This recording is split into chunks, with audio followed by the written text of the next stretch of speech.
जय हिंद साथियों, आप सभी का स्वागत है शाइन वाईटी क्लासेस के ऑनलाइन प्लेटफॉर्म यूट्यूब पर। आज डिक्टेशन 80 और 85 दो अलग अलग स्पीड में लेंगे। पहले 80 शब्द प्रति मिनट की गति से 5 मिनट में 400 शब्द, फिर उसके बाद 85 शब्द प्रति मिनट की गति से 425 शब्द लेंगे। डिक्टेशन 5 सेकंड में शुरू होगी।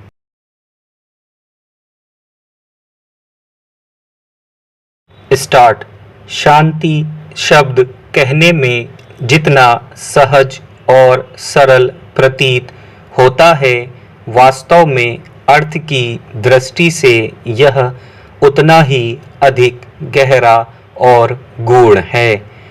संसार का प्रत्येक मनुष्य आज शांति की खोज में बिल्कुल उसी तरह से लगा हुआ है जैसे कि बड़े बड़े तपस्वी ईश्वर की तलाश में पूरी तन्मयता के साथ लगे रहते थे।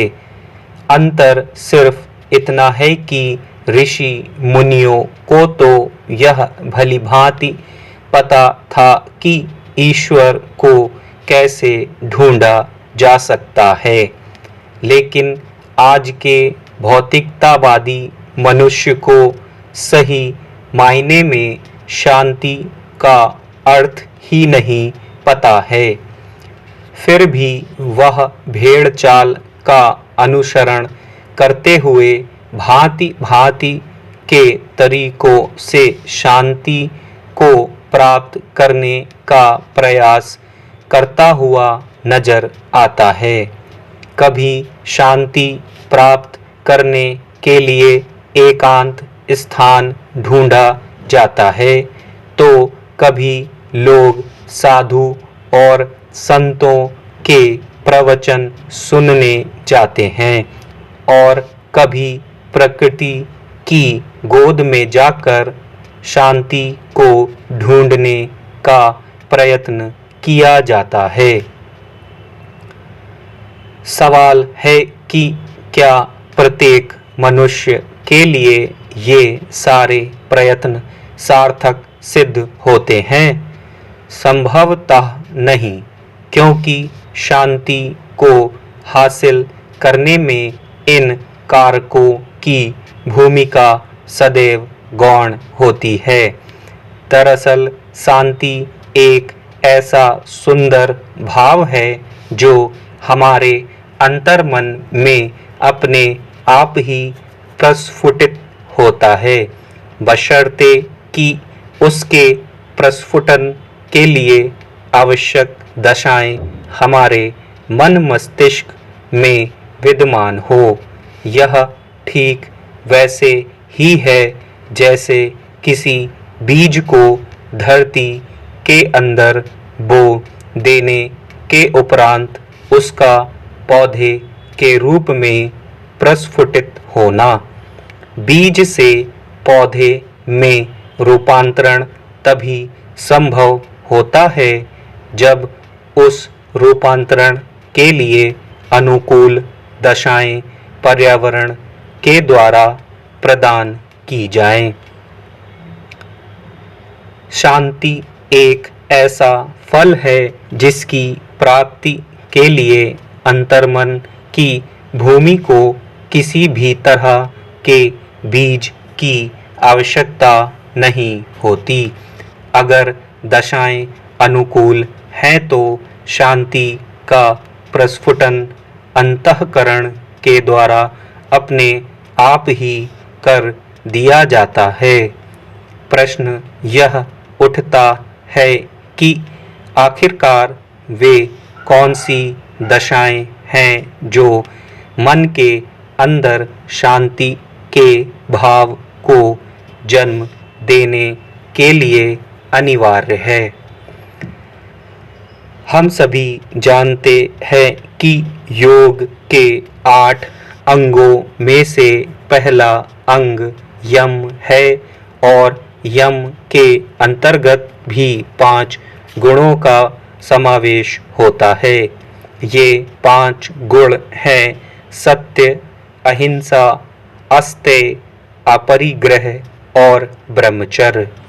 माना जाता है कि जीवन में इन गुणों का पालन सुनिश्चित कर लिया जाए तो हम अपने अंतर्मन को शांति की दिशा में मोड़ सकने में सक्षम होंगे। लेकिन इस पर विचार की दुनिया में अलग अलग मत रहे हैं। आमतौर पर ऐसा नहीं होता है। स्टॉप। 85 शब्द प्रति मिनट की गति से 425 शब्द लेंगे। डिक्टेशन 5 सेकंड में शुरू होगी।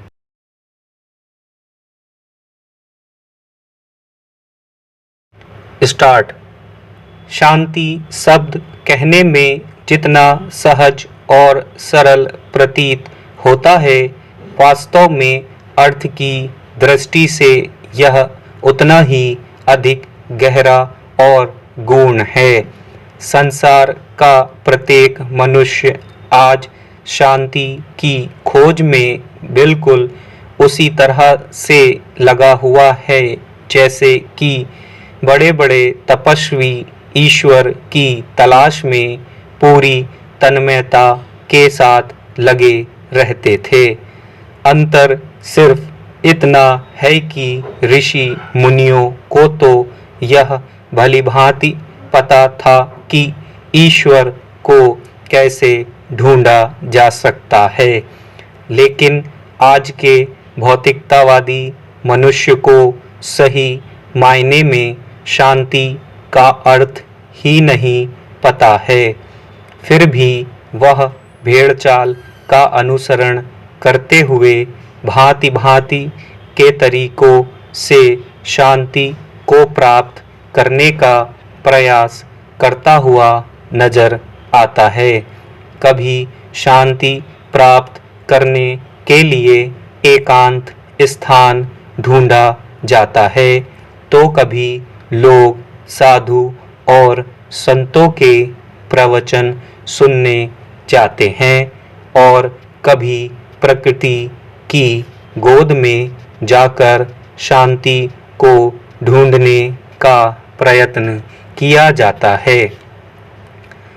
सवाल है कि क्या प्रत्येक मनुष्य के लिए ये सारे प्रयत्न सार्थक सिद्ध होते हैं? संभवतः नहीं, क्योंकि शांति को हासिल करने में इन कारकों की भूमिका सदैव गौण होती है। दरअसल शांति एक ऐसा सुंदर भाव है जो हमारे अंतर्मन में अपने आप ही प्रस्फुटित होता है, बशर्ते कि उसके प्रस्फुटन के लिए आवश्यक दशाएं हमारे मन मस्तिष्क में विद्यमान हों। यह ठीक वैसे ही है जैसे किसी बीज को धरती के अंदर बो देने के उपरांत उसका पौधे के रूप में प्रस्फुटित होना। बीज से पौधे में रूपांतरण तभी संभव होता है जब उस रूपांतरण के लिए अनुकूल दशाएं पर्यावरण के द्वारा प्रदान की जाएं। शांति एक ऐसा फल है जिसकी प्राप्ति के लिए अंतर्मन की भूमि को किसी भी तरह के बीज की आवश्यकता नहीं होती। अगर दशाएं अनुकूल हैं तो शांति का प्रस्फुटन अंतःकरण के द्वारा अपने आप ही कर दिया जाता है। प्रश्न यह उठता है कि आखिरकार वे कौन सी दशाएं हैं जो मन के अंदर शांति के भाव को जन्म देने के लिए अनिवार्य हैं। हम सभी जानते हैं कि योग के 8 अंगों में से पहला अंग यम है और यम के अंतर्गत भी 5 गुणों का समावेश होता है। ये 5 गुण हैं सत्य, अहिंसा, अस्तेय, अपरिग्रह और ब्रह्मचर्य। माना जाता है कि जीवन में इन गुणों का पालन सुनिश्चित कर लिया जाए तो हम अपने अंतर्मन को शांति की दिशा में मोड़ सकने का सक्षम होंगे। लेकिन इस पर विचार की दुनिया में अलग अलग मत रहे हैं। आमतौर पर ऐसा नहीं होता है। मनुष्य द्वारा ऊपर से शांति की तलाश का दिखावा किया जाता है, लेकिन उसके अंतर्मन में लालच, ईर्ष्या, द्वेष, छल, कपट, धन, दौलत और भी ना जाने ऐसे कितने विचार एवं विषय बादलों की तरह उमड़ घुमड़ कर रहे होते हैं। स्टॉप।